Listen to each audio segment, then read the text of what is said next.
The Board of Aldermen of Bolivar, Missouri shall come to order. Madam Clerk, please call the roll. Moores. Price. Present. Wilson. Present. Ballard. Here. Neal. Present. Ross. Here. Raines. Here. Sagerson. Here. With a roll of seven present, do we have a quorum? Please stand for the Pledge of Allegiance. I pledge allegiance To the flag of the United States of America and to the republic for which it stands, one nation, under God, indivisible, with liberty and justice for all. Thank you all. I'm entertaining a motion to adopt the agenda. So moved. Second. Those in favor say aye. Aye. The ayes have it. We've adopted the agenda. I'm entertaining a motion for approval of the minutes for August 12th, 2005 work session, the August 22nd, 2005 special executive session, and the August 26th, 2025 regular session. I'm asking for a motion of approval. Nobody has any questions or comments about it? I make a motion to approve. Second. Those in favor? Aye. We've approved we have approved the minutes of August 12th, August 22nd, and August 26th. I presume we have all looked at the financial reports, and I think that I am to entertain a motion to approve the financial reports. Isn't that what's on next? Do I have a motion? Move we pay the bills. Second. Discussion? Seeing none. Those in favor say aye. Aye. And those opposed, no. The ayes have it. We have approved the bills and financial reports presented to us in our booklet. Now then, I think that there are there, Chief, is the chief here? I guess not. Yeah, it's just going to be the police officers Oh, tonight. there he is. Okay. All right, good. Come on up, Chief. Chief, I understand that we have new hires. Could you make the presentation, please, sir? Yes, Mayor. We've got two new hires that have just recently started the police department. They are both returnees. They've been with our police department in the past, and we're excited to come back, and we're excited to have them. So we have Mark Morris, officer, and Officer Mike Smith. And they like to come up and shake your hand and be welcomed to Forward, the city. gentlemen, and be greeted. And thank you so much for joining our team. That's great. You must be doing something. That's a strong statement. Thank you so much. Thank you so much. Appreciate you. Appreciate your whole. We're glad to have you back. Welcome back. Glad to have you back. Cheers. Welcome back. Welcome. Welcome back, sir.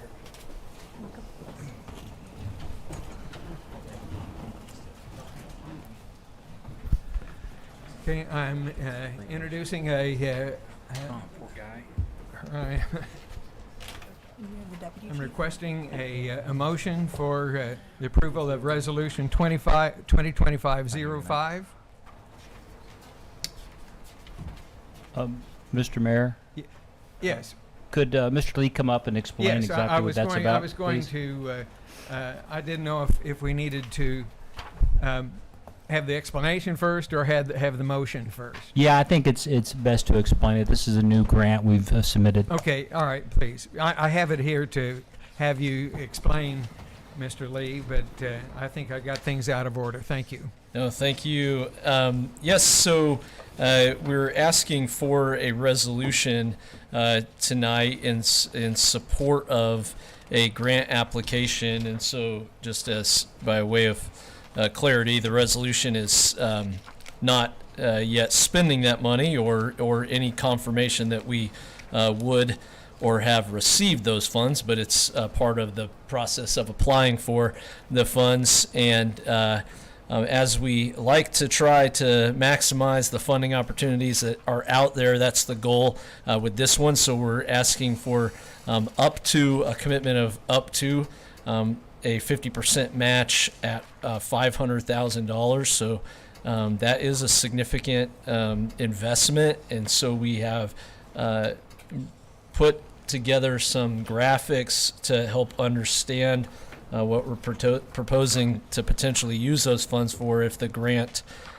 funds were acquired and the city wanted to proceed with the project. So we're looking at a area that was donated and some additional land that has been in discussions for contemplated donation by additional owners, but the primary portion of this property is already donated and part of a dedicated park area. It's just undeveloped as it sits now. So for location references, you have on the north side of the property you have East Broadway. And then on the south side, you have East Walnut, and then primarily running through the potential, what we're referencing Town Branch Park, is because it is primarily along the Town Branch. So it follows along that area and continues from the west right about at the edge of Walnut's intersection with Benton, and then moving down to what will be the new connection to the East Loop on that far east side. So it will actually, in the long term, connect then to the East Loop, which has, with that design, a trail along the side of it, which will continue to the south, be able to make a connection to the existing Kiefer Park that is south and then connects into Buffalo Road. So as far as the total plan, that is it. But what we're looking at is the development of this area, which includes various aspects, some as simple as some clearing and just some groundwork, as well as some trails. And so we're looking to propose in this a trail that would be ultimately paved, as well as some kind of crossing mountain bike type trails, maybe off-road type trails. It's kind of a unique design that we've seen in a lot of other areas and get a lot of good feedback related to. So essentially you have a trail that is paved, and then next to that you have something where like kids in particular could ride off the trail and yet still be nearby and that kind of thing. So that's kind of one of the main features. Involved in this though would also be a drive. We're working in conversations right now with property owners there on the north, DCBC, who have been good partners with this. Much of this land was donated by them already, but we're working with them with the potential of a shared drive coming south from East Broadway, so you'd have an access point, a parking area, and then some sort of, and not all of these details are specific, but generally we'd be looking at a parking area, access to the trails, some playground type of equipment, probably looking for some more natural type of playground area out there, keeping the creek and the Town Branch kind of as the main focus and the trail along that as the main focus, but some pergola type of locations, things like that. So I don't know if you have any specific questions, but I just generally wanted you to be aware of this is something that has been in discussions in the city, both in our comprehensive plan, in I believe in future parks plans and things like that. But it's something we've been working on. We've put forward other grant applications in the past for this. We did one of those recently with the recreational trails grant. We are still in the running for that grant on our Dunnigan Trail paving project, but weren't in this project, so we were looking to put this forward. So I don't want to belabor the point, but I don't want to. So the park, this park area, of course, is it's been declared a floodplain, but I have been aware of that piece of property for my entire life, and I suppose there's been water over it at some point, but hardly ever. And Yeah. but I still imagine that it is not suitable for commercial development. Well, our ownership of it likely lends to the fact that it's a good location for a park. Maybe not a Yes. great location for lots of other For, things. But yeah, and we'll comply with all. There's some specific engineering certificates and details that Yeah. will need to be complied with as you develop in those areas. But Sure. yes, it's a good location for this type of development. Not a great location for commercial development or development of significant structures or anything like that. You do know that this was the original golf course in Bolivar. Yeah, the sand course, right? Yes, as I I've think heard. we I didn't talked know that about that. until more recently, but hopefully, maybe we'll be able to incorporate. Since I've become aware of that, we've been thinking about a way to incorporate an element that is, a little bit of key So- back to that. The old golf course. Yeah. Discussion? Comments? Just a quick question. Yes, ma'am. Go ahead, Alderman Price. $500,000 for a 50% share. Yes, ma'am. Where's $500,000 coming from? Yeah, we've talked about that. Of course, tonight we don't have to make a commitment of that location, but we. Where do you want it to come from? Yeah, we've discussed. I think ultimately, I'll kind of kick back to Thomas. Yeah, I and mean, speak more it's a specifically. significant amount of money, right? So we'd probably maybe use an investment or interest from some investments. But we're going to have a couple years to play with this and then generate some interest income that we can use. All right. Yeah. Comments? I would say this is a very competitive grant opportunity. Right. Very I just competitive. wondered where we thought it would come Yeah. from. So, thank you. Comments and questions from the board? Is any of that 50% able to be in kind? Or straight cash? Yeah, it's gonna unlikely. So some of them are yeah. Not that- When you get into it, sometimes you have that availability, but most likely it's not. Yeah, Okay. but it doesn't mean that we have to spend. So we may ultimately, if we were awarded up to a $500,000, so a total $1 million project, we could still come in lower ultimately. I think though it's a significant amount of area, significant amount of distance. You have a lot of factors here that, we could, for $500,000 from the city, we could build a pretty significant park addition to the city. So that's really been kind of our approach is go for the maximum that's available if that's something that the board wants to do. So. Comments and questions? Go ahead, please. So it looks on here like this paved trail part. Is it just like a end-to-end point? There is not a loop for it. Is that correct? Yes, so if you considered like a loop to it, it would be ultimately part of a much bigger loop that would connect into the East Loop. And then we have some other connection points to make. Yes. Like for instance, when you get to Kiefer Park, and even that connection from the East Loop to the Kiefer Park, we'll have to do a bridge in that location. We have plans for all of that, but in this initial phase, yeah, it would be a straight trail and, a return if you were just to walk it and walk back. We do propose in this a discharge or like a parking area at both ends, so the end off of the East Loop as well. Mr. Ross. So I think you may have kind of answered my question I had there. So with this grant, can we do anything with Kiefer Park in addition to this, or is it just strictly for this park? Or can we say, since we're going to tie the two together, we can use some of that money towards the other park? Yeah, it's so. I think that probably the bigger question there would be is if we felt like we couldn't expend all of the funds here. If we were to fully develop this, I think we would be able to utilize all of those funds. But we're right now what we've prepared is an application that just deals with the town branch park.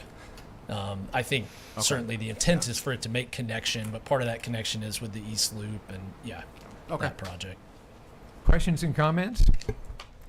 Seeing none, is it now appropriate to entertain a motion for the adoption of Resolution 2505?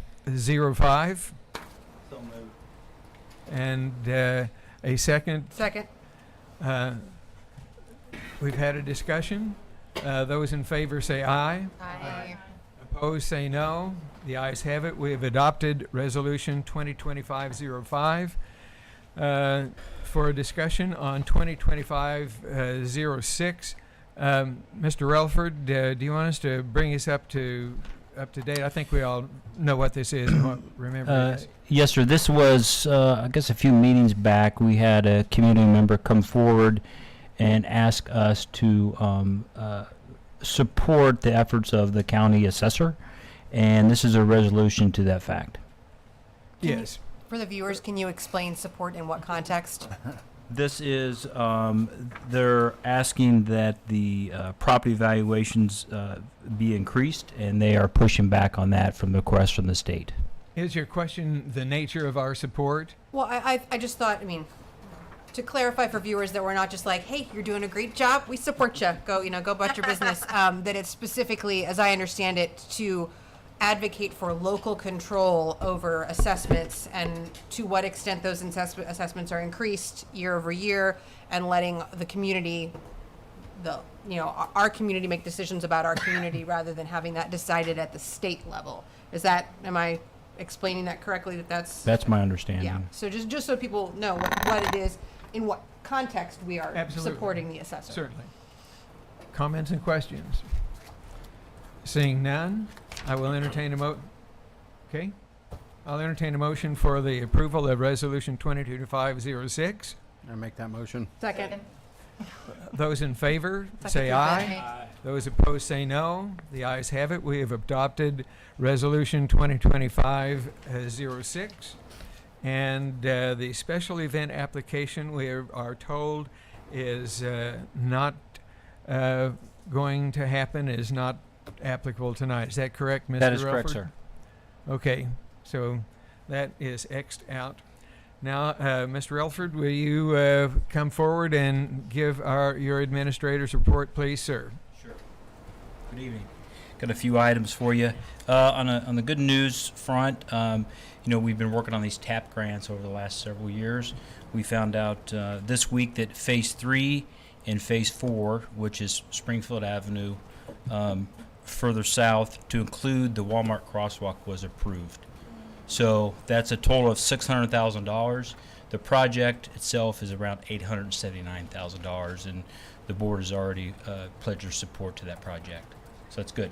And looking at the project, we got more than every other city. So good for us on that one. So well done. I would like to shout out for Liberty Utilities. They helped us out at Fullerton Field. We had about 16, 17 bulb street lights out, and it was causing problems for the fields. So they came out at their own expense and replaced those. So thank you to Liberty for doing that for us. Speaking of Fullerton Field, we kind of did the same thing out there that we did with the western part of Dunnigan. We went out and cleared some of the underbrush, the scrub trees, really cleaned it up out there. It looks a lot nicer. It looks going to be a lot healthier for the good trees out there. So we've already gotten some positive feedback, and we're going to keep on it. But I didn't know this, but there's actually a little trail out there behind the fields. Mm-hmm. You can actually see it now and use it now, and it's be safe and secure for folks to use that. So that's a little project with downtime that they're taking care of over the last couple of weeks. You might have seen we got some street repairs going on. There's one here on Walnut. I guess that would be just east of Albany. We had some failures and some pipes underneath the road. It's caused some erosion. We are working on that. We have ordered the material, and we're just waiting for that to come in before we can complete that project. So apologize to the people that live over that part of town, but we're going to get on it.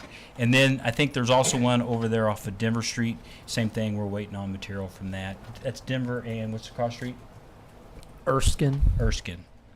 So same situation. We'll get out there as soon as we get the supplies in. Okay, the street overlay project. We are working with APAC, contractor. Hopefully next week we'll hear something exact start date on that. So I know we've been telling you September, still September. We hope to have that, but we keep on pushing, and we'll get that started as soon as they get to town.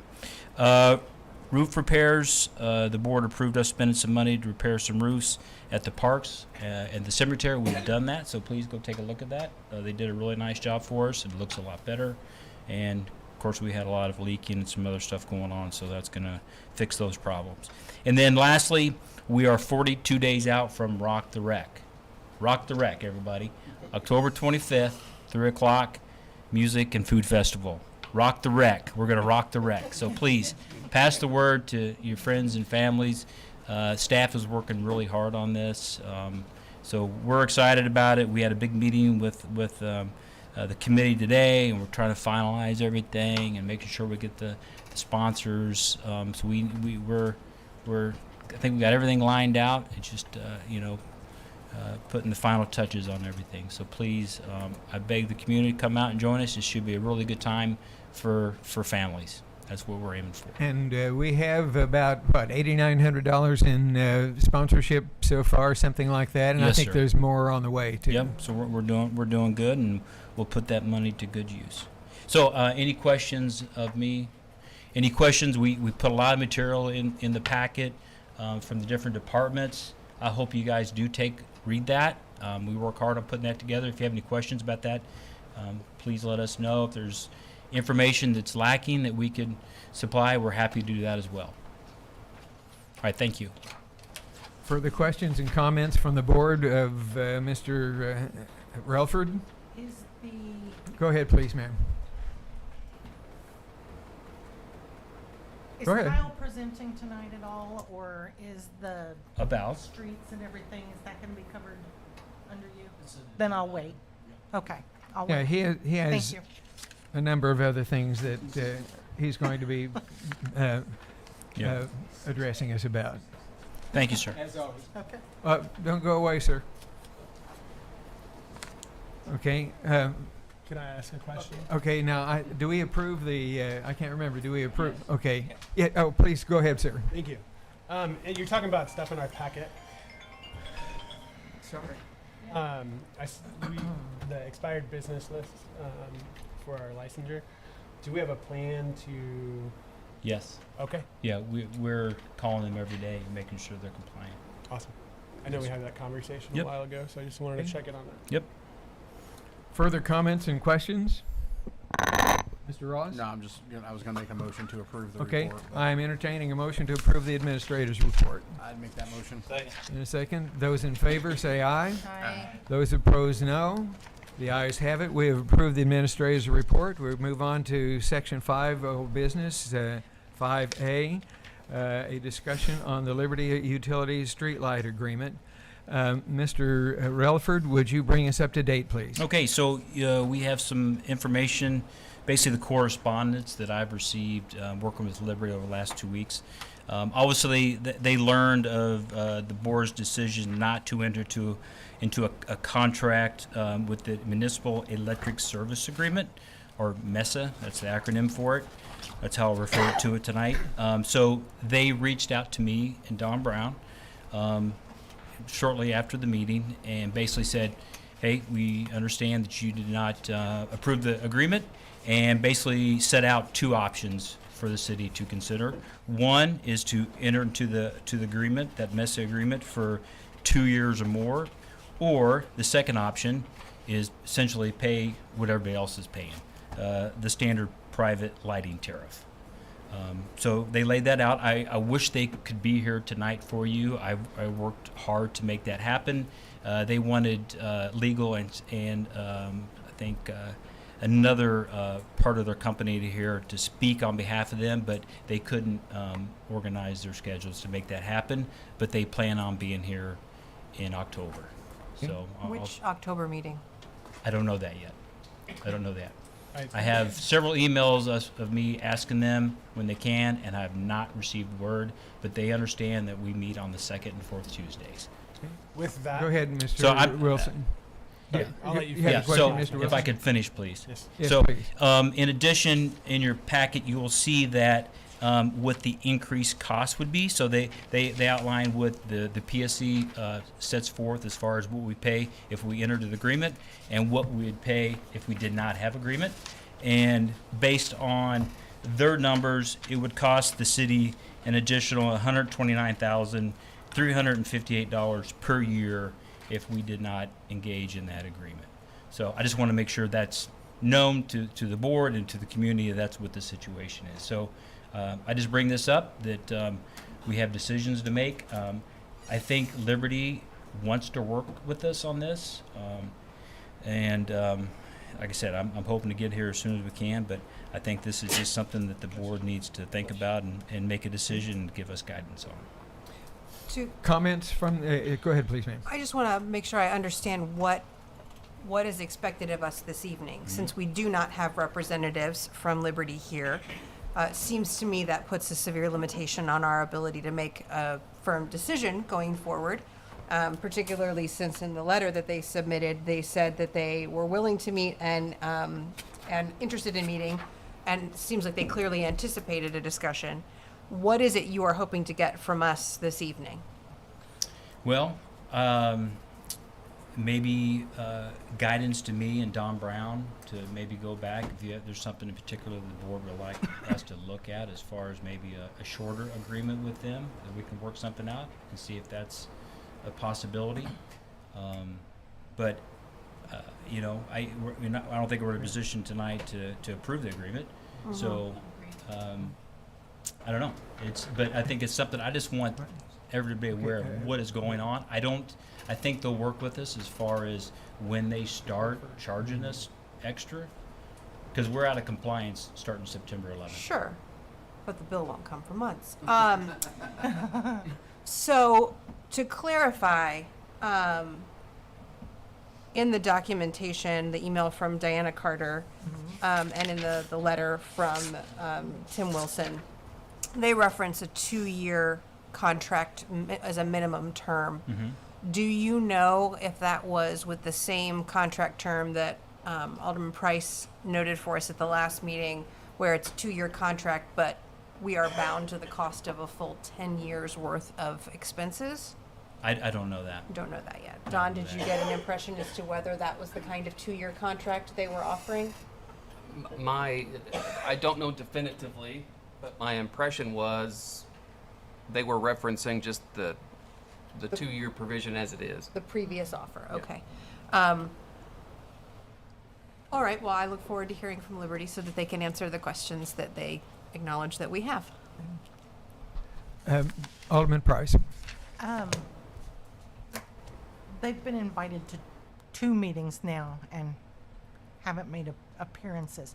I love that they're willing to meet fairly soon, next month maybe. 2 years or more contract is what they're looking at. Did we, I believe I remember we sent you and Don to negotiate and they said this was the contract or nothing? Am I wrong on that? No, They that's refused to clearly negotiate? what they're saying in this letter too. But before they refused to negotiate. So they changed their, any theory on why they changed I their have mind? no idea. Okay. Brian. Oh, Mr. Wilson. Thank you. Go ahead, please. A couple of things. I mean, it seems like all of us had many questions, and I'm guessing I can say for everybody, we're really disappointed that they're not here tonight. Brian. I know I had a lot of constituents asking, hey, are they going to be there or not? We want to be there. When we find out if they are going to have a date, can we please publicize that for our citizens so that they can attend as well? I know that, we have the YouTube, but I know a lot of people voiced out to me that they want to be here in person. Yeah, we'll put that in the agenda, that who actually is going to be here. Okay. And just to make it known, I actually offered a virtual meeting with them as well. I don't know if a Zoom meeting will do it justice, in my opinion. It's but better than nothing. It's showing. Never mind. But yes, that's the only question I will have for tonight. Mr. Ross? So a couple questions I have in the letter, and Don, maybe you can speak to this. They reference like this is what we can do based off of the PSC. Like we can charge you this rate if you don't. Does that mean they have to? Or is that just an option they have? Like, hey, we want to be good partners with you. We can charge you more, but if you sign a long-term agreement with us, we won't. And if you don't sign the long-term agreement with us, we will. Like, that doesn't seem like a great partnership. Like, that seems like, borderline extortion, but that's just me. So I understand. I don't have a definitive answer for you other than I know that obviously the PSC, they've got the municipal tariff and they're offering it to us with a contract, and I don't know if they have the option to give us the tariff rate without a contract or not. I wish I had that answer, but I don't. Would you be able to get that answer? I'm sure it's out there. Yes. I mean, that's something. I mean, I didn't know if you knew. I mean, I can ask. Hopefully, if they attend the next meeting. So, the other thing is have we kind of explored all the potential options? Whether I know you said you've reached out to some other people, but potential for solar, what the cost of that would be, different options like that, or is it literally this is what you're saying is our only option? I mean, I'm sure there are other options. I don't know what the exact cost of it is. I know we looked into it last meeting. We discussed it a little bit, how much solar would be. It's expensive, right? Well, so it was $144,000 spread out a year for 10 years. Yeah. I mean, That's a board decision.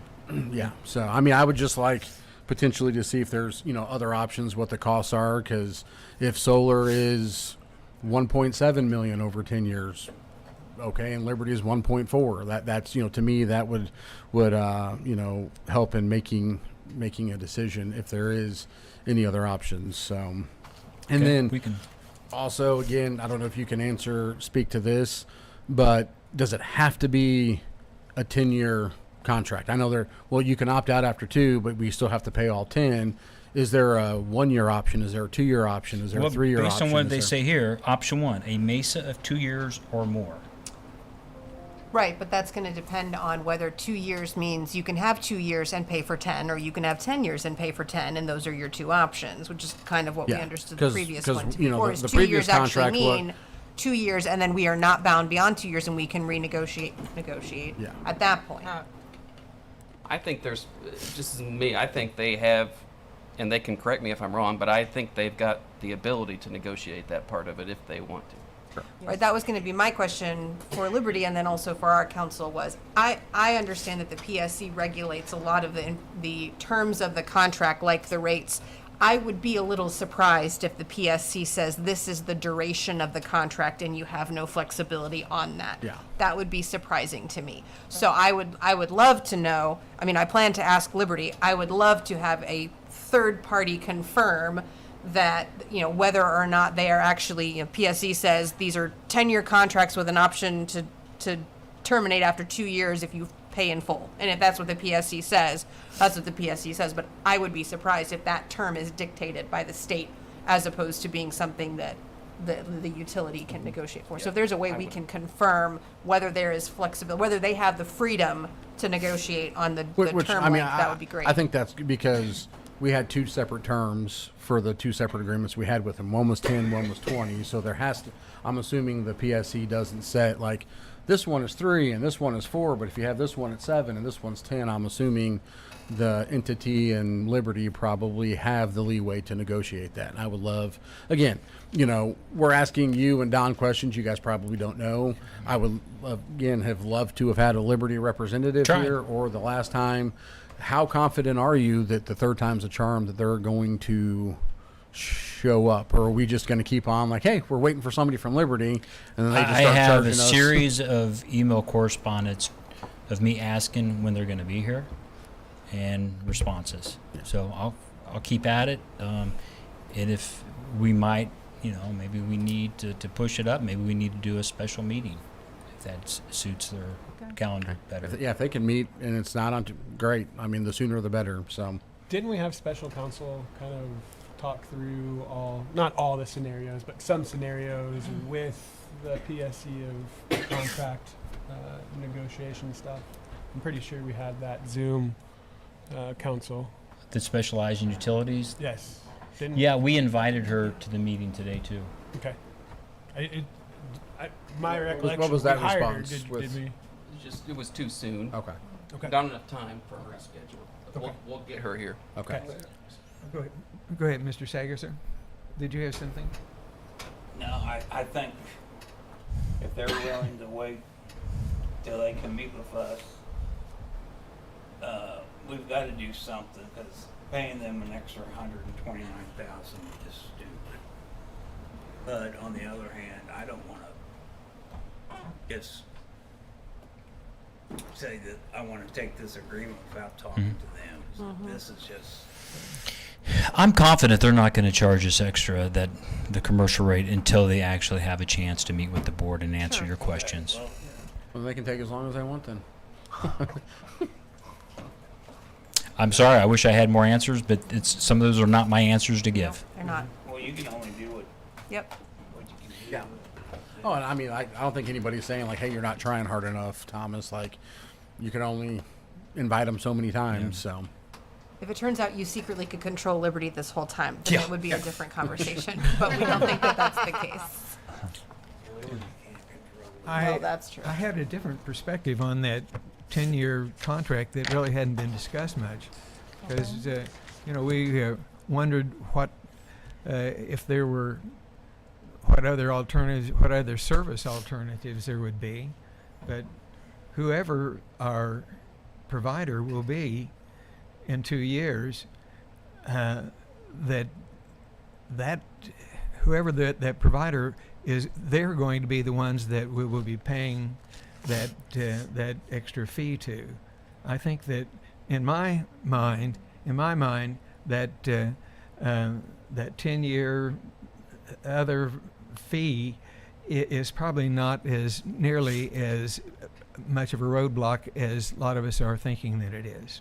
Well, at this point, our council has, unless you changed your read on it, Don, my impression was that our city attorney had come to the conclusion, based on his read of it, that we were obligated to Liberty for the full 10-year cost, even if we opted out after Well, I 2 think years. maybe And we ought to. I do need to correct you on that. There was the 2-year out in 2-year increments. Yes. But there is a finance charge that is applicable through the whole 10 years, not necessarily the entire cost. And I don't know what that finance charge is, but I don't want to represent that it was pay all for 10 years, even though we can get it in 2.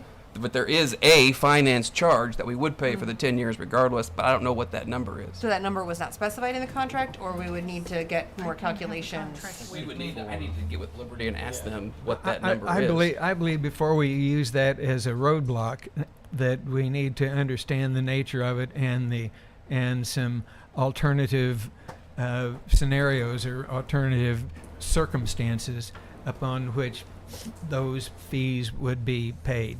I really do. Maybe it's best to discuss some of that in closed session. But I the way I've been looking at it, I think that we're not understanding all the possibilities that may present at the time. I'm being purposely vague because I don't want to talk over the whole thing, but I think we need to understand that the nature and the potential nature of that beyond the 2 years, where we seem to be worried about that a lot, and I think there's a reason to be, but I think there's a reason not to be as well that we need to discuss privately.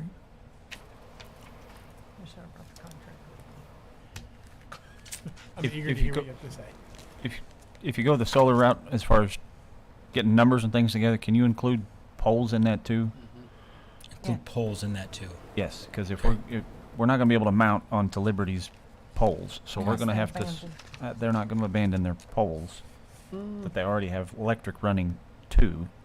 I don't think it's viable for us to just put our equipment on their property. If it is legal, that's fine, but I would do your math based on the worst case scenario that if we have to put in 800 poles plus 800 solar lights plus the man hours to install 800 poles, which would take probably close to 9 months to a year. Those are And the some staffing factors. to upkeep that. Plus Yep. the responsibility to maintain them beyond that are now being maintained by the service provider. Just so we had a clear picture of exactly what that cost Yes, sir. might look Sure. like. Yeah, that makes sense. Further comments and questions? Thank you. So basically, we are waiting for the appearance of Liberty representatives. Is the board in agreement that if I can arrange something sooner, that I try to do that and we do a special? I'm off for a special meeting. Fine. Okay. I'll try to do this. Thank you. Thomas. Thank you, Much. Mr. Relford. All right, moving on to 5B, the street name for the East Loop project. Mr. Lee, do you want to kind of explain some of the complications or possibilities of that particular Sure. subject? So, I had written an email here to Thomas, and I think that's included there in the packet, so that may clarify most of it, but I can quickly summarize and also explain that essentially I thought it was best practice in this case to bring it to the board first for consideration of a street name. So we have generally referred to the significant infrastructure project that we've been engaged in design and engineering for as the East Loop. Of course, it's on the east side of town and these things, but I don't think it was necessarily the intention for that to, in the future, addressing and things like that to be called, 1, 2, 3, 4 northeast loop or 1, 2, 3, 4 southeast loop. I think that probably wasn't our intent. So what we are getting to the place in the design and point of the project where we need to assign a name, a street name to this. So normally this process would be a developer engaging with staff about names that would fit for the development of a new street. We would then bring that to the Planning and Zoning Commission. They would review that, and then it would come to the board for final approval. In this case, the board, the city, is the developer, so it seemed most pertinent to me to come here first, have this discussion, then we'll go through the process of bringing it to Planning and Zoning for any input that they would have additionally, and then for final approval, naming the street. So that's why you don't normally have this conversation on every street that comes up. Normally that's through a development process and through the final platting process. But in this case, I think there's a couple important things to note. One is that we generally want to follow some guidelines when it comes to street naming. One is that they would be easy to read, and I've detailed some of that from our code in the email there. Easy to read and pronounce so that the public and children in particular can manage the name in emergency situations. And then additionally, we want to align with existing streets or approximate alignment as much as feasible for the sake of various reasons, but ultimately public safety and 911 dispatch. It's significant to try to make that alignment. So the situation that is present with the East Loop is that it will align with North Pomme de Terre Avenue, which is a very short portion of, also commonly referred to and known as Highway D, that travels north from Broadway or Highway 32 currently. The unique situation here is that is a relatively short section of road that is, we have a city street name assigned to. It only has 2 address points on that. To note, one of those is the high school, so that's a significant location and addressing. The other is a daycare that is there on North Pomme de Terre. So the street in alignment could be, south. It would, continue from there, South Pomme de Terre Avenue. When looking at point, A here of easily identifiable, I really just wanted to bring the board, the consideration of, is that a street name that you want to see permanently as part of the landscape of Bolivar, and then increasingly part of course, as you get down to the south end of this corridor, you're going to have a significant future commercial developable area, and each of those addresses would then be, South Pomme de Terre Avenue and things like that. So that's not me critiquing that as a street name, but it's just as a consideration of now's the time. If you're going to make a change, now would be the time. And it overall has a limited impact even if we decided to initiate a street name change for the north section, which I would recommend if we're going to go with a different name. It probably behooves us to make that. We're not required to, but it makes best practice and best sense to change the north section. You want to as mention well. the one that we talked about this morning? Well, in the email, I did detail a couple other things. There's another in good planning and purposing, and you can see this as it moves, as streets move east from the square. There's an alphabetical layout. It doesn't perfectly align in most cities, and our cities like that, but actually moving east in those locations, it is relatively consistent alphabetically. So you essentially have from Albany, moving down Boston, Chicago, all of these moving to the east. That would land this road in the J, K, or L nomenclature there for the street name. And one that this isn't something I came up with. I know I've just generally heard people refer to the potential of this was the idea of Liberator Avenue. That being, of course, Bolivar. We are all familiar with the connection there. The Liberators, the high school, maybe it would appeal to them. This isn't a conversation we've yet had with the high school. You could begin this conversation in a lot of places. Felt it was probably most appropriate to begin it here with the board. But there are, of course, other naming metrics you can use. Naming of things, planning and zoning is not a science. It's an art, right? So we're not, this is not a hard and fast. There are guidelines and things like that. You can, if you felt like it meets the guideline, you can, propose a name and approve a name however you see fit. So I don't want to give excessively, an opinion. I don't, I Do we think need this to is an give area. you a suggestion tonight or We're ready to start moving forward in the naming process. So if there's just no consensus, then there's no consensus, but we'll need to figure out what the next step is to get to consensus. We're ready for the discussion. So I'm not saying you have to decide, but surely there'd be no reason to not decide unless we identified what other information you need. Can we not put this out to our community? Kind of like hey, we've got this new road that let's have community involvement in, and maybe have a contest or something to involve the community with it, naming of a street. Yeah, the board, could take any approach.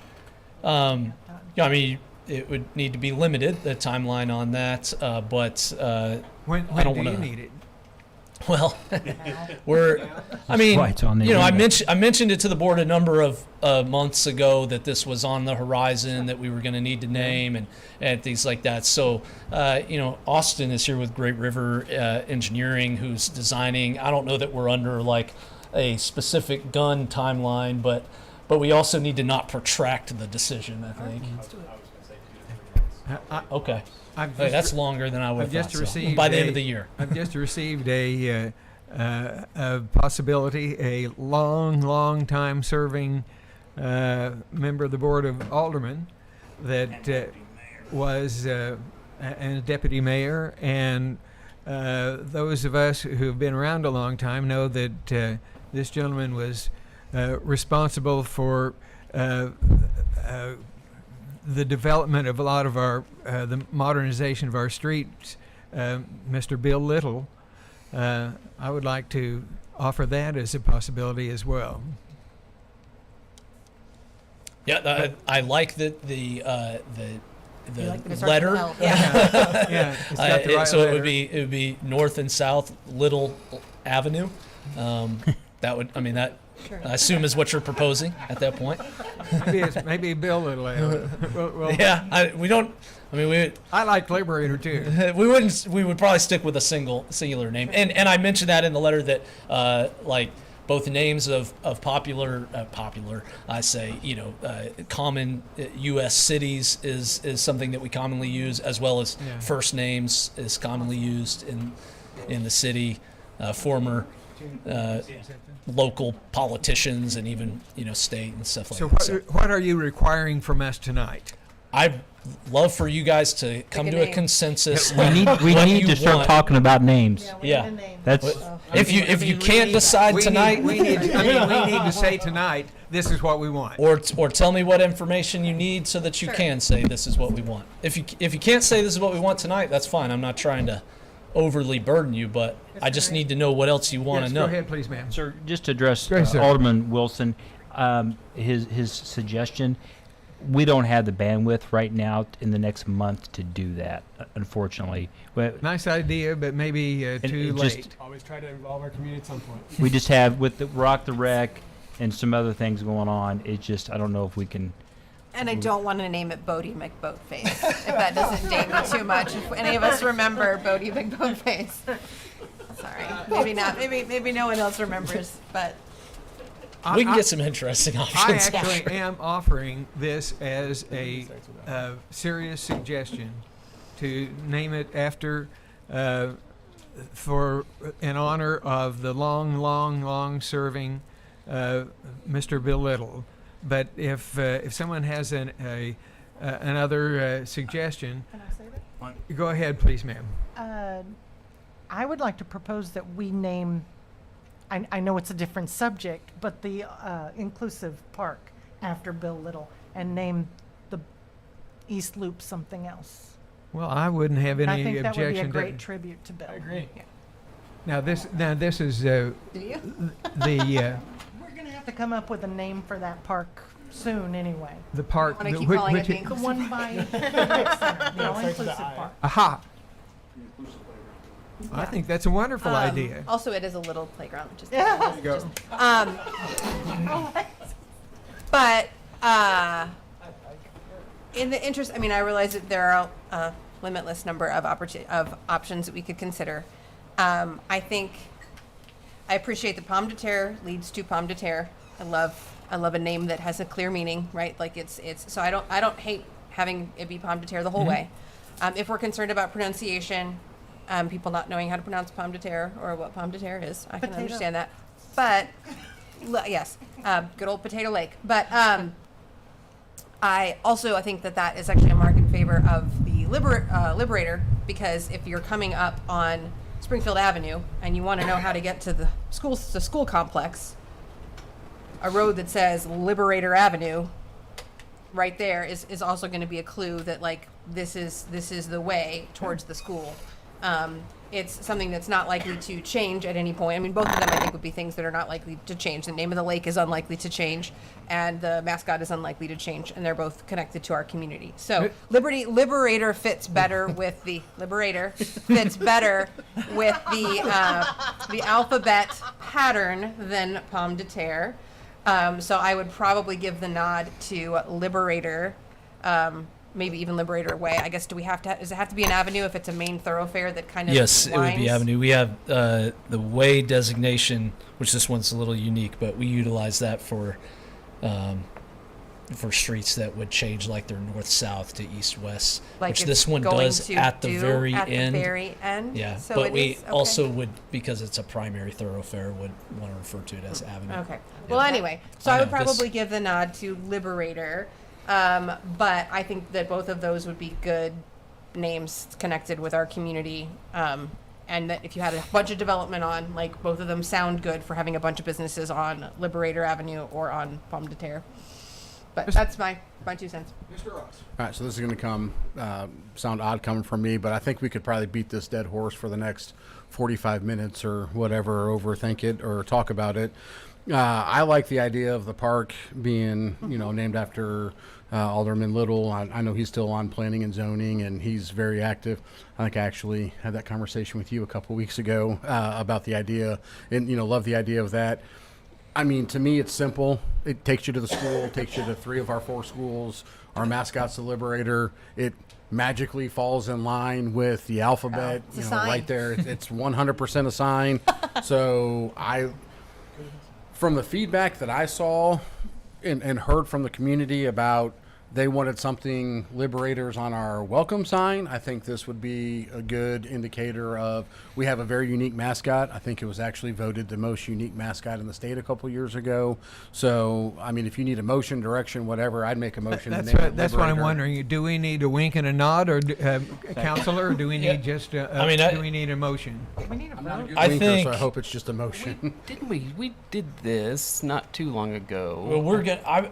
I really, just to keep us as tight to the ordinance. I think if I get direction from the board tonight, Don, if it's all right, I'd want to bring it to the Planning and Zoning Commission as recommended for their review. That's what's stated in the ordinance, and then we would come here for a final approval and an ordinance. So with So that's this, a recommendation Liberator to send it Avenue, is over. that what you're saying? Liberator Avenue? Correct. Okay. For them to Yeah. recommend so, back to us. so we have given you clear. We'll vote on it. We have given you clear indication as it is without a motion. If that's the board consensus, yeah.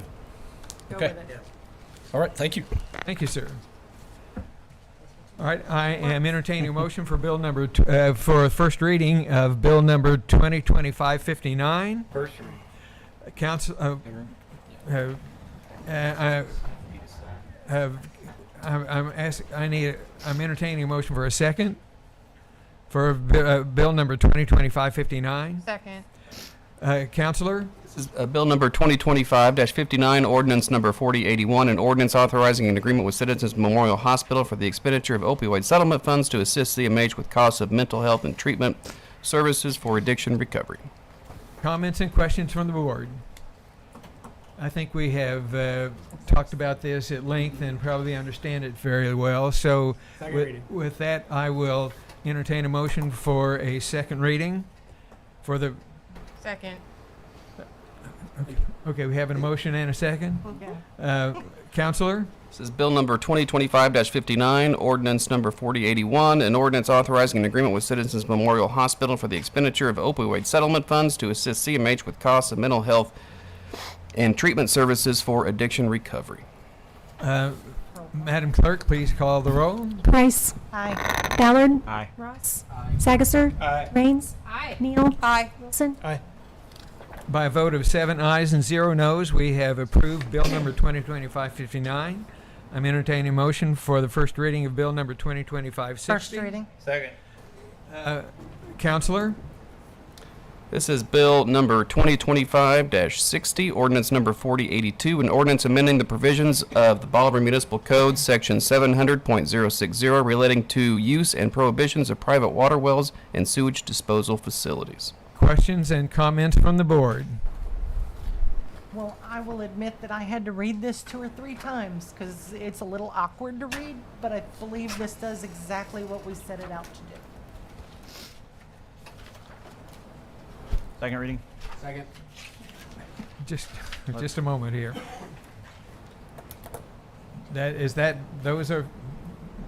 We have discussed this, and of course we've discussed it at length. Okay. Yeah. All we right. exhausted I'm this entertaining a list. motion for a second reading. Second reading? Second. This is Bill Counselor? number... Thank you, sir. This is Bill number 2025-60, ordinance number 4082, an ordinance amending the provisions of the Bolivar Municipal Code, section 700.060, relating to use and prohibitions of private water wells and sewage disposal facilities. Madam Clerk, please call the roll. Wilson. Aye. Neal. Aye. Rains. Aye. Sagasser. Aye. Ross. Aye. Ballard. Aye. Price. Aye.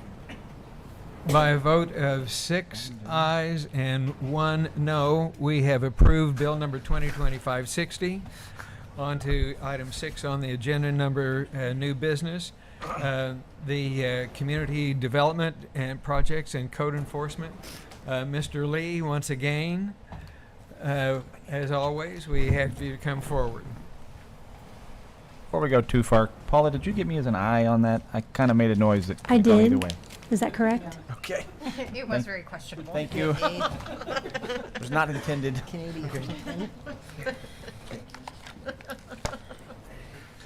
Okay. Thomas Sid asked me to prepare a bit of an update for the packet, and so of course, it's lengthy enough that I don't think it would be necessary to go line by line, but I do just want to emphasize when it comes to the first set of data there for our Public Works and Streets Department, I just want to emphasize how many significant projects that our crews have completed this year. And in those projects, there's, the city has realized thousands, if not hundreds of thousands of dollars of savings, even if you just take in consideration the north and south welcome sign, and you take into consideration the lengthy sidewalk along Lillian. There's some major projects that have gone on. Another one that is in progress, though about 80% complete, is significant repair to the runway at the Bolivar Municipal Airport. We rented equipment, and our guys in extremely hot weather performed work that will end up saving the city roughly $50,000 in making those crack repairs ourselves. And so there's just been a tremendous amount of hard work by the crews to make improvements for the city. And another one of those that I would point out, if you haven't seen it as you're driving by, you kind of got to look off to the north when you pass our shop on Broadway, but you'll see our new salt shed. You should look at our old salt shed, which is probably having a hard time right now out there. But the new salt shed is great, and is a significant. I saw a stream of some discussion among city administrators. Our costs will probably come in about half of what some other cities have spent on a structure like that, and that's because of our guys doing a tremendous amount of that work. And you can go look at that, not jeopardizing any quality in that project. So I just, I want to take the moment to, thank the guys that are working really hard. In some ways, we've consolidated our crew, and we're focusing heavily on our skills. We've established a skills progression and are just in the final stages of testing and qualifications, which we will have highly qualified outside proctor come in to test on skills for our equipment and operation, things like that. These are things that hadn't been done in the past that we're excited to do, and we've got a great group of guys that are working hard out there and doing a lot of projects. So I certainly be happy to answer any questions. As the way as the way of project scheduling goes, there's things that I would have liked to have accomplished before now, but other things come up, and we pivot and go to the priorities that seem to arise as they do. Some have been mentioned already, but I do want to just for the public again mention that we have two significant projects that are of urgent necessity, but we are awaiting materials, and that's the repair on East Walnut as well as the repair on Denver and Erskine, as Thomas mentioned earlier. And I don't know if that's fully a holdup as it relates to just material. We've been on order through the primary supplier really for the area on that material, and we're still waiting for that. We will intend to open that street up and repair it just as quickly as possible. We just don't want to open it up until we can get it closed back up properly. So I can talk about these projects individually, so if you have questions or you just have questions maybe about some that are not on the list, or there's a couple maybe that aren't, where we are in some planning stages yet but just haven't made it to the list yet. So Mr. I've got a few quick questions. Yes, sir. And it's probably appropriate tonight, the drainage on Parkview. I know that's showing that it's pending high. Do we have an estimation of when that's going to be? Sure. So, thank you. That is one that is, I would say, of significant concern, and is currently experiencing probably some water on the road and not discharging properly. We did identify that issue, brought it to the board's attention, and have plans to begin that work. However, we have had some difficulty contacting property owners in that area, so we have sent out actually last week we had drafted and got sent out at the beginning of this week a letter to the property owners. Hopefully we'll get some more clear response at that point. I've gone to the properties a couple times, just by virtue of timing, maybe not been able to connect, but I do hope that we'll get that. The first step in that process is we have to obtain easements from the property owners. There's not an existing easement. I've stood here and told you, many times we want to perform work in the right manner, and the right manner is to obtain the easements to be able to do that work and maintain that. So. And then the signs downtown, do we have an estimate of when those will be put up? Yeah, that's one that was delayed just because of some more urgent types of projects. But we did set a first parking post sign. We weren't really pleased with our height on that, so we regrouped and got some more material today to address how we would install those. So yeah, we're ready to continue that project here readily. The wayfinder? No, that's for the parking, but the Okay. wayfinding signs, we also picked up some material today to move on those. I'd hoped we might, have one or two in before the meeting, but weather and things like that did prevent us. And the last one, I know it's not on the list. The stoplight at Springfield and Aldridge, were we able to get a hold of MoDOT about that today?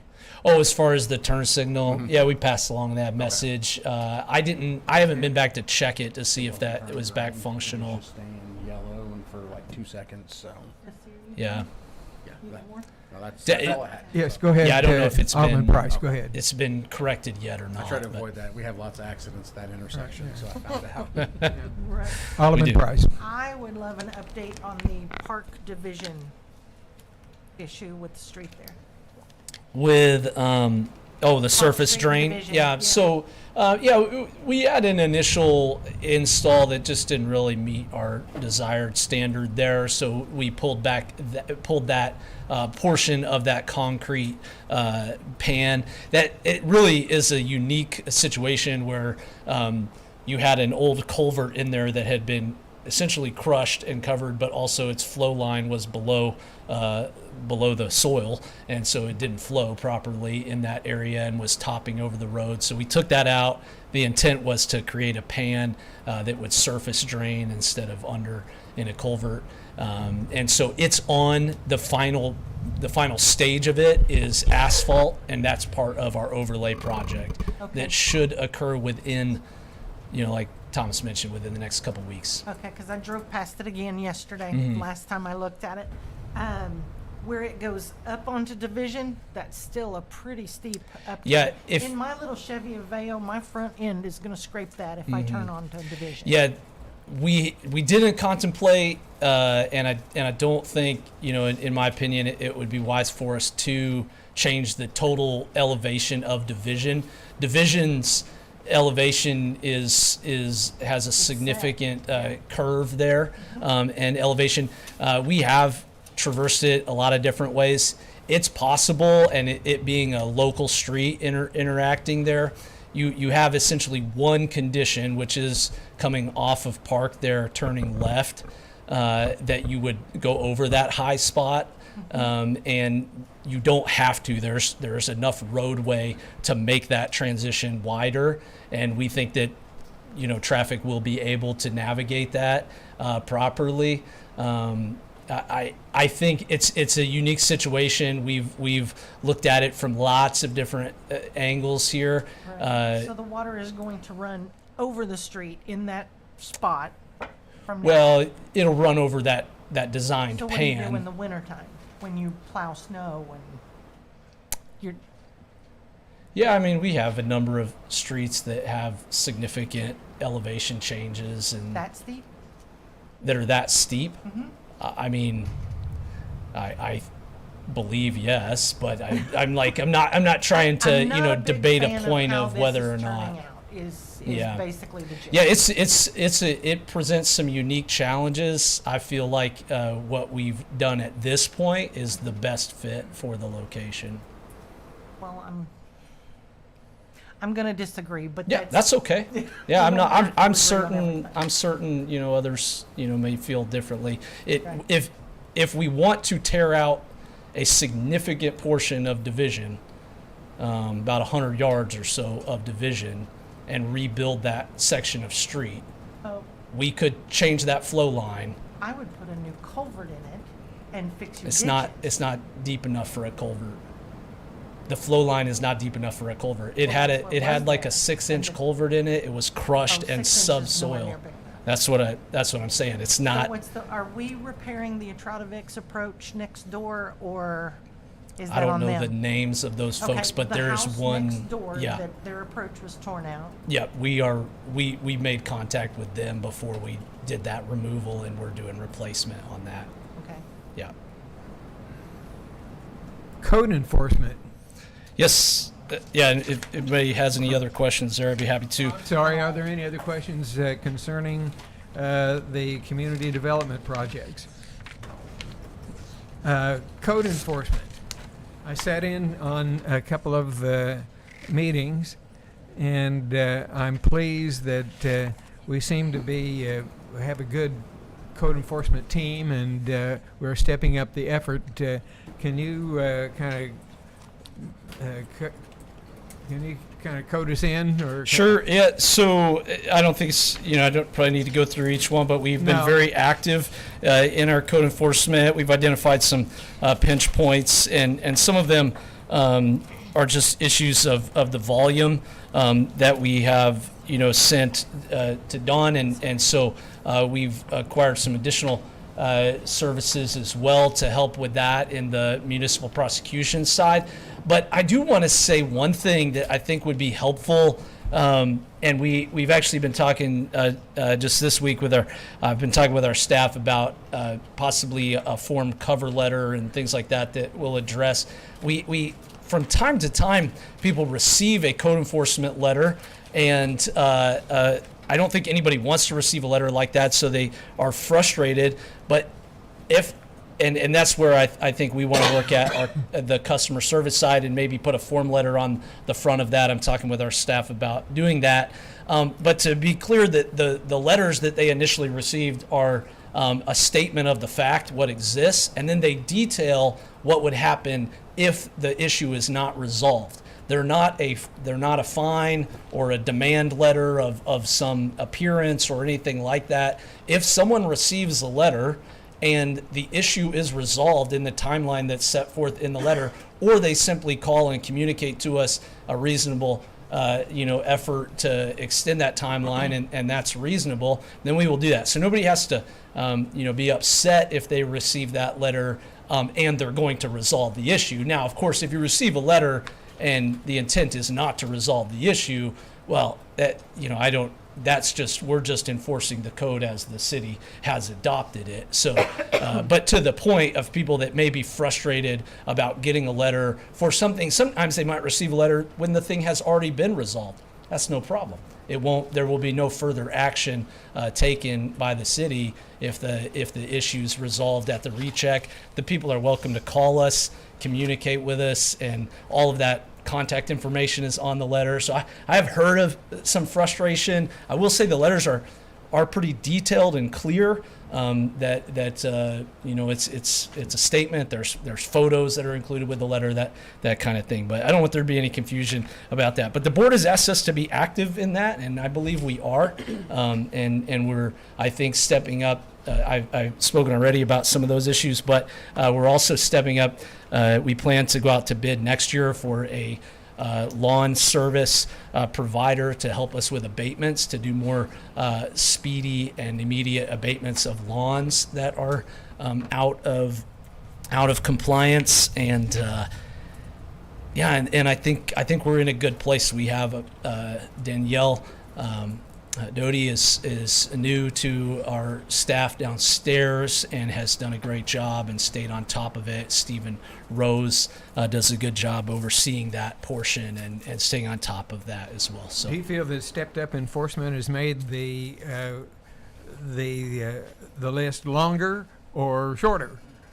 I will say it's longer, but I think we experience about the same resolution.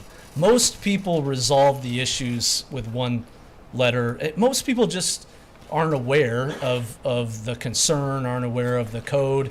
If you don't if this isn't your world, that you're in every day, you're not paying attention to nuisance ordinances, and most citizens just take care of the issue as soon as they're notified. And so, yeah, most are resolved. So we maybe have more because we have more activity in the department, but I wouldn't say we have much more percentage of. And the worst are the most glaring and receive the most Attention. feedback or Sure. comments on Yeah. this, and properties that Yeah. have things strewn about them get a lot of notice, and we hear a lot about them. Yeah, and I again will commend our staff in that we answer phone calls, we set up meetings on site with people. I mean, there's no lack of desire to be customer service oriented, even when it comes to code enforcement stuff or anything like that. So if people have an issue, they can reach out to our staff. They can reach out to me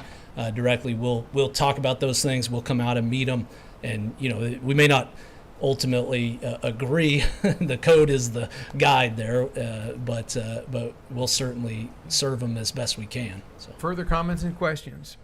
Just kind of to echo Go ahead, Mr. Wilson. what you've been saying. I know just from the conversations I've had with constituents about violations and stuff, it's been night and day. And again, to reiterate, you guys have been really doing a well job. Thanks. Yep. Thank you. With that, let's move on to 6B, the propane delivery service bid for 2025 and 26. Mr. Lee. Okay, pretty straightforward here. Not common that prices don't usually go down, so it's only a penny. But the current price is $1.39, and the low bid proposal was from our current provider, Doak Propane, and is at $1.38 per gallon. So that's our fixed rate. They've been a great provider. I can't see any reason why we would not go with Doak Propane, obviously, for both the price, and they've been a continuous Counselor, provider. I take that requires a vote from the board. Yes.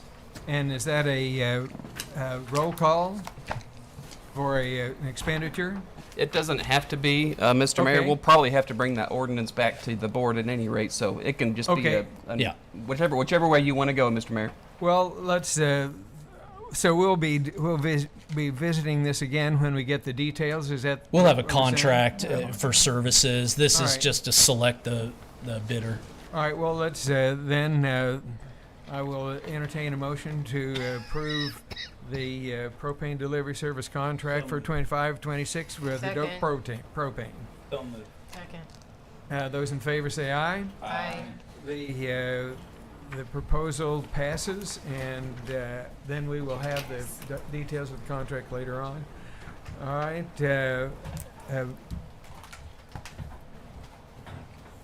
Okay, fire department, scuba, I guess they call it. Okay. Chief Watkins, come forward, please. Good evening. It's not necessarily scuba. We don't do anything underwater. So Okay. Okay. It's SCBA, so not scuba. So, so what we're asking is, so we've been planning for this for multiple years. As you can see, we started budgeting for this in 2022. This is also going to be paid for from a half state ARPA grant. So our total project cost is $96,531. This is being purchased through HGAC, which is a corporate bid process. So that's why we didn't go formal bids for this. This was planned to be budgeted and purchased next year. But like everything, prices increases, and that hits October 1st. So what we'd like to do is go ahead and do the purchase now, buy them before the price goes up. We will be invoiced and paid out of 2026 budgets as we so for 5 years it's been planned. Thanks to Natalie and helping on that. Budget neutral savings, and then probably the one thing I just want to highlight in the quotes, there is a $3,000 turn-in rate for the old packs. Because that came in so low, we would like to request, and that's farther along, that we use those packs and give them to our partner departments in the county. So they cut for simply $3,000. They can't buy them 12 packs that cheap, and so for what they do and help us out, we would like to just be good partners of our community. So, but we will bring that to you later. SCBA and HGAC, Yes. which is Houston, Galveston. What? Alliance Co-op. Thank you. It's a Okay. co-op It's a government purchasing co-op. okay, and SCBA purchases. Tell me again. Are Our air packs, self-contained breathing that's apparatus. right? That's what we talked about that, didn't we? Yes. That's what lets them go into a burning building. Well, part of it, yeah. That helps us breathe in the building. Yeah. When? Yeah. But You they'd like can to- go in, but they can't but they'd breathe. like So to this helps breathe us when they get breathe. there. Yes. Okay, all right, very good. Chief Watkins, I do have a question. Yeah, go ahead, please. I agree we can help our neighboring departments as well. When you guys do training, do you guys have training packs? Yes.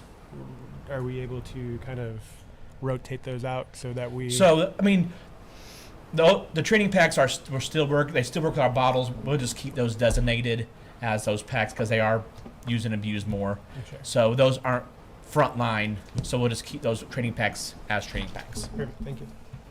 But then the whole goal then is yes, as further years we'll start buying.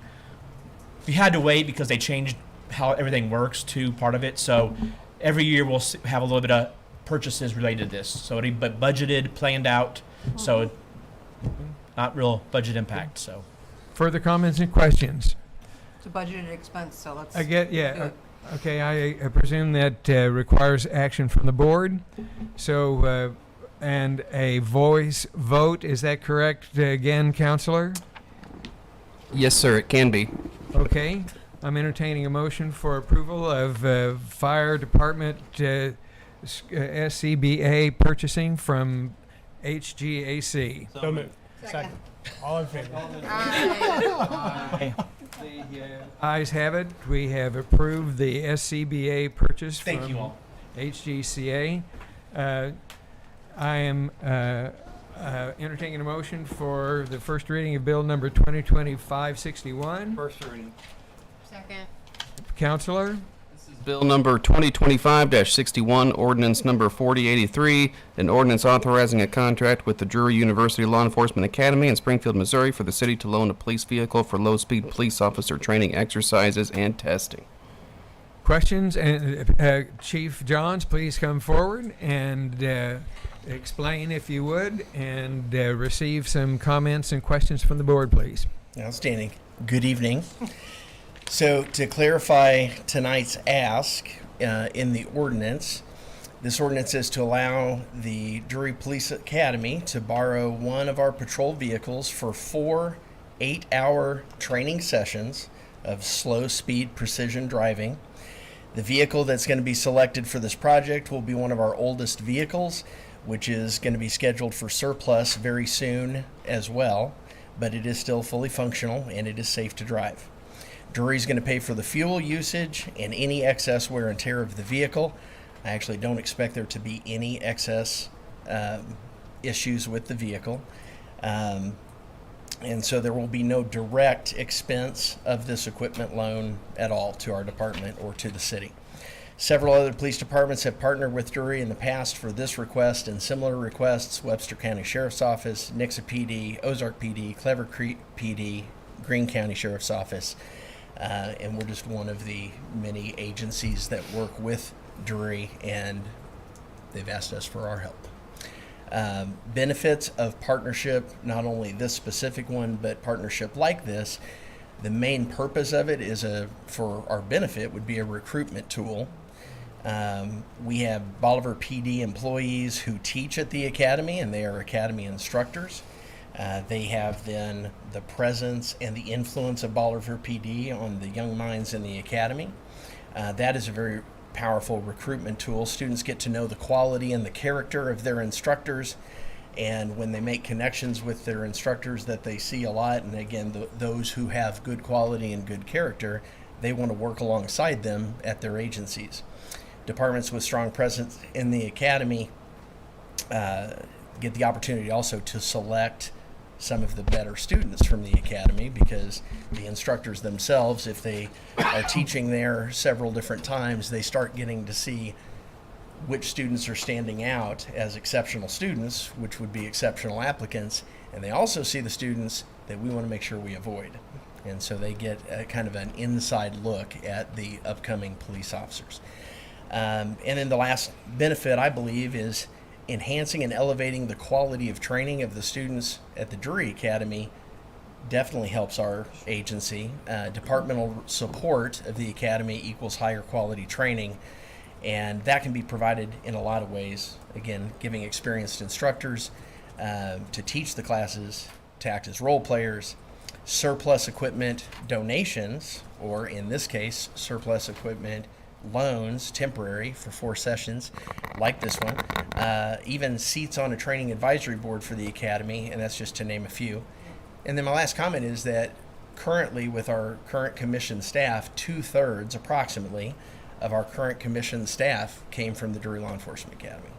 So the quality of that academy has influenced the quality of our police department. Comments from the board? Go ahead, Mr. Ross. If the car is going to be surplus here, do we know what do we get for a surplus police car that has probably just been run to death? It's going to be variable, so I can't give an exact number, but there's probably within a very reasonable range, anywhere from 2,000 to maybe 4, if you get really lucky, maybe 5,000, a little more. That's generally a range for one, if it goes to like a surplus bid. I'm just thinking here with the partnership that we have with Drury and the fact that most of our officers come from there, and we have some instructors and things like that. When it comes time to surplus it, why don't we just see about donating a That car car. to Drury for this? Well, it's funny you asked that, because I would like to share, this is not for tonight, we haven't prepared anything to give you tonight, but in the future, we do have a future ask. When I was working at the academy, I was working with several departments trying to create a partnership program where we would give a free seat in the academy for a retiring patrol vehicle. Because when we looked at all the numbers, that average was approximately the same average of what a department would be paying if they were sponsoring a student in the academy. Currently, the Drury Police Academy, the full bill, which incorporates everything, all the college credit hours, all of the assorted equipment that comes along with the academy, to include all ammo and their uniforms and their books and their supplies, everything, is $9,993. There is a current scholarship through the governor's office right now that will pay $6,000 of that bill. And so a place like Bolivar PD, who wants to partner with them and send an employee to the academy, that costs us $3,993 total. It's very close and within range to what one of our retiring police vehicles would cost if we were to send it off to auction. And so that was going to be a future ask that we were going to ask, that we thought it's basically very close to cost neutral. It might tip our way a little bit, it might tip their way a little bit, but for all those other reasons of partnership that I mentioned, I think it would be something that would be very valuable for everybody. Further comments? Go ahead, please. This may be moot if that's the direction we go in, but if there is any undue wear and tear, how will that be determined, and by whom and when? I'll determine it and make sure, and if they have a situation, it'll be very easy to determine. I'll just give some examples. In the past, and it was very rare, we might have a vehicle, and usually it was very old vehicles, sometimes that were not as good as like the one that we're going to send to them, that were probably a little bit more wear and tear than I would have wanted for one of the cars that we were using. We might have a brake issue. And then literally like one of the calipers fails during the training, and then we have to replace the caliper afterwards, or maybe we get a damage to a tire and we have to replace a tire or something like that and switch a tire out. So we, whenever I was in the academy, staff running the academy, if we had that issue happen with a vehicle that we were borrowing for use, we would pay for the repair. We'd pay for oil changes sometimes, we'd pay for brakes, we'd pay for tires, that sort of thing. Thank you. Comments and questions?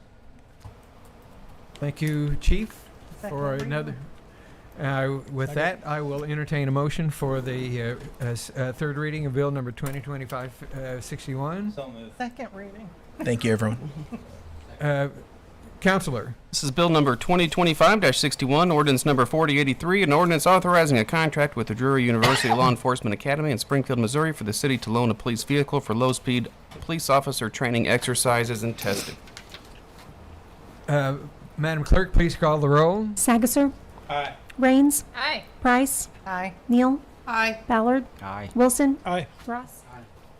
By vote of 7 ayes and 0 noes, we have approved Bill number 2025-61.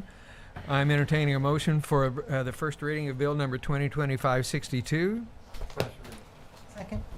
Counselor, This is Bill number 2025-62, ordinance number 4084, an ordinance authorizing a mutual termination of prior agreement for general engineering services with Great River Engineering. Mr. Lee, could you once again step forward, please?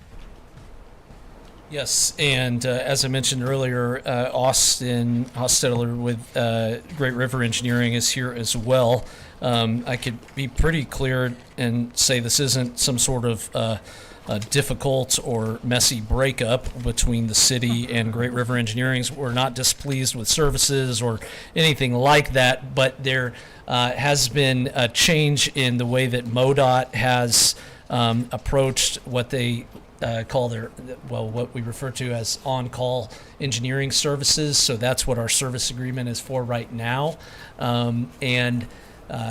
MoDOT's intent with this change is to say that those serving as your on-call engineer who may produce items such as cost estimates for you when you, like for instance, when we go out for a TAP grant project, we would commonly reach out to our on-call engineer. Austin would produce for us a budget, or maybe even actually further back from that, actually just like an hour estimation and things like that. And their goal, and I'm saying their intent and their goal, is because I don't know that there's necessarily total agreement from our perspective in the staff or even from the engineering firms, but it's MoDOT's intent is to prevent a conflict of interest from someone who produced a cost estimate for a grant or a federal, something that has federal funds tied to it, and then they become the awarded engineer for the project. So that's their intent in that.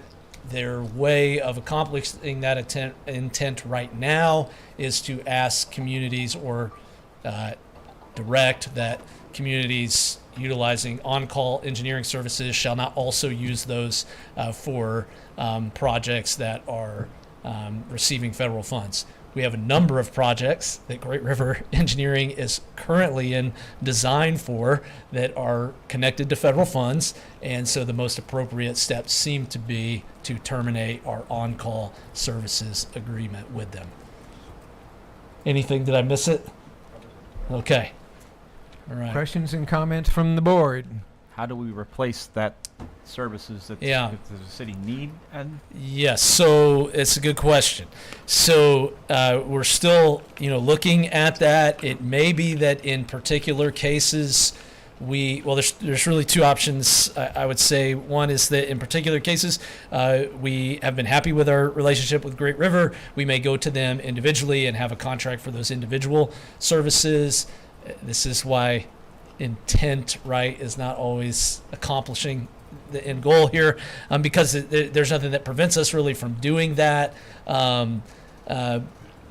And we probably will need to do that as it relates to like stormwater review.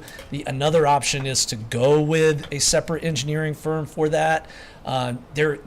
For some of those unique aspects, like our stormwater review in new design and new development, that may work out. There may be some folks that are kind of their firm is niche in that, and Great River has actually given us contacts, so we'll be exploring that option because that's one that we use regularly. And so I expect we're going to see some follow-up discussions on contract for services, maybe for something like that, but there will be an RFQ process for that. I'm a little hesitant for us to just go RFQ which is a request for qualification for on-call engineering services, because essentially if MoDOT's position is that you're disqualified from the federally funded project, I think we're going to be in a really unique situation where an engineering firm, They don't want to do it. yeah, the on-call services are not, and I mean, that's not to, to boil this down to dollars, but the on-call engineering services is a much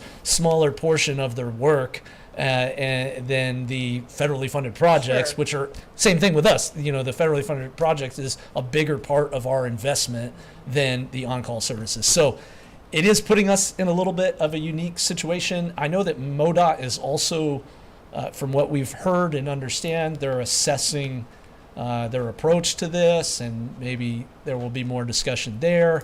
I'm not trying to denigrate. I know their intent, and so, and we've had really good working relationship with MoDOT, so nothing is intended here Are for you me implying to by that critique. that maybe they're contemplating a situation where this divorce will not be necessary?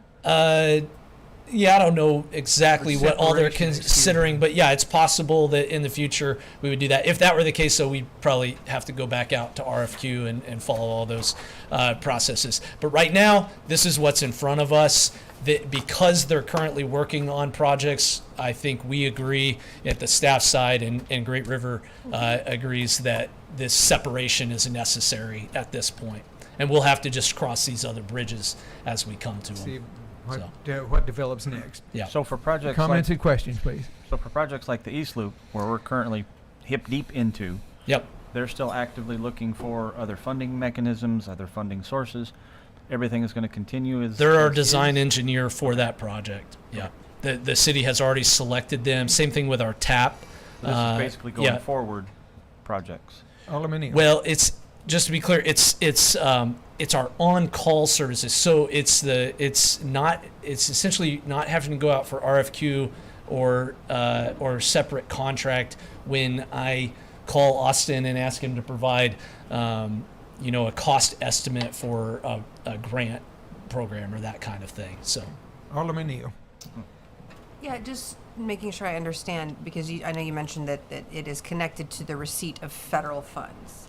yes. Is it your understanding that there is any pressure at the federal level to disengage these two types of services, or is this a state level initiative, to the best of your understanding at this time? My understanding is that there may have been a circumstance, a situation where at the state level they perceived a conflict of interest of some kind. You might be able to elaborate there a little bit more. I don't know that specifically there's anything new from the federal level other than just, their general policy is no conflicts of interest. And so I think this is MoDOT's mechanism of trying to ensure that all of the projects that funnel through MoDOT, all that federal funding that comes through MoDOT, that there is no conflict of interest. And so I think this is just a policy at the state level, but it's in response to just a general, avoid conflict of interests for federal funds. Mhm. So that's my best understanding of it. The reason I ask is so that we know if we want to provide feedback to the decision makers behind this policy change, we know what level that feedback should be addressed to.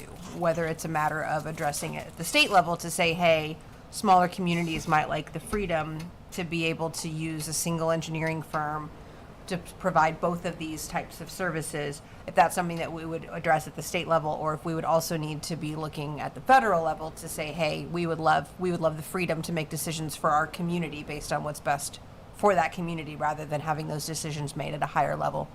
Yeah. I think it probably is more at the state level at this point.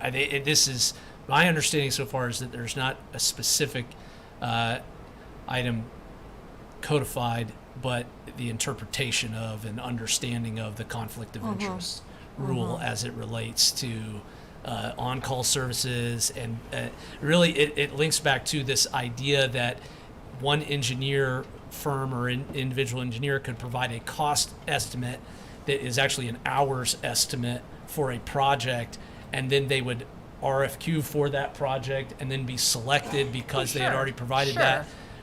I think, again, I have a bit of critique in that understanding is because it still comes to a board. You still select based on the qualifications of the engineer. I don't see a conflict of interest. I don't believe it constitutes that. But in this case, I don't think it's prudent for us to try to argue that.